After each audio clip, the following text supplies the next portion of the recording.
कभी ऐसा योग लग जाए कि कोई आपसे कहे कि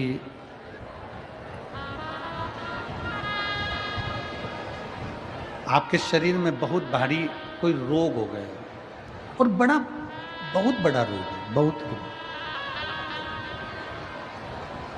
और शरीर में बहुत बड़ा रोग हो गया हो और वो रोग समाप्त नहीं हो रहा, वो रोग समाप्ति की ओर जा ही नहीं रहा, रोग समाप्त हो ही नहीं रहा, तो एकांक्षी नारियल लीजिए। श्रीफल, नारियल देखा है सब लोगों ने? श्रीफल जो होता है, नारियल जो होता है, पानी पीने वाला नारियल नहीं, जो भगवान को चढ़ता है उस नारियल की बात। एकांक्षी नारियल, एकांक्षी नारियल से मतलब है कि नारियल में जो जटा होती है उस जटा के स्थान पर 3 नेत्र होते हैं। किसी किसी नारियल में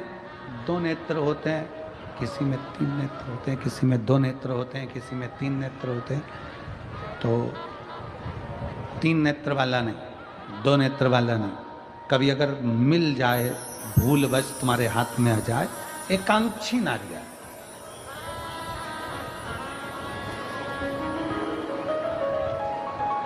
एक नेत्र वाला। पहले बताओ देखा है कि नहीं देखा? पहले ये तो बोलो कि नारियल के पीछे 3 आंखें दिखती हैं, 3 आंखें, किसी में 2 आंखें नजर आती हैं। उसी तरह एक एकांक्षी नारियल, एक नेत्र वाला। कभी अगर मौका लगे और अगर रोग बढ़ रहा है, घट नहीं रहा, तकलीफ बढ़ रही है, घट नहीं रही, सारे इलाज करवा लिए, सारी दवाइयाँ ले ली, सारी जांचें करवा ली, सारे डॉक्टरों को दिखा लिया, उसके बाद भी अगर आराम नहीं लग रहा है तो एकांक्षी नारियल। और उस एकांक्षी नारियल के साथ में 7 दुर्वा, 7 बेलपत्र, 7 दुर्वा, 7 बेलपत्र, 7 पीले कनेर के पुष्प हाथ में लेकर, जो व्यक्ति बहुत ज़्यादा बीमारी अवस्था में है और दवाइयाँ भी अगर लॉक नहीं कर रही हैं, डॉक्टर की दवाइयाँ खाते रहो, दिखाते रहो, उसके साथ में वो एकांक्षी नारियल जिसकी एक आंख है, 7 दुर्वा, 7 बेलपत्र, 7 पीले कनेर के पुष्प हाथ में लेकर, श्री शिवाय नमस्तुभ्यम कहते हुए, हाटकेश्वर महादेव का नाम लेकर। कौन से महादेव? हाटकेश्वर महादेव। हाटकेश्वर महादेव का नाम लेकर अपनी कामना करते हुए, बाबा से विनय करते हुए, जहां से, जैसे ये शिवलिंग है, ये जलाधारी है,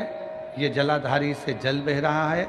ये जल बहकर जहां से जाता है, ये जल बहने के स्थान जहां तक है, उसके बीच में कहीं पर भी, जहां जल बह रहा है ना, ये पानी बहकर जहां जा रहा है, उस स्थान पर कहीं पर भी, वो जल बहकर जहां से जा रहा है जमीन पर, उस स्थान पर कहीं पर भी उस नारियल को, एकांक्षी नारियल, 3 आंख वाला नहीं, 2 आंख वाला नहीं, एक नेत्र वाला एकांक्षी नारियल, सफेद पीला कनेर, 7 बेलपत्र, 7 दुर्वा के साथ में उसको रख दीजिए और 1 लोटा जल देवाधिदेव महादेव को दक्षिण के भाग में खड़े होकर, उत्तर की ओर मुख कर, यहाँ बैठकर या खड़े होकर इस भाग में उधर की ओर देखते हुए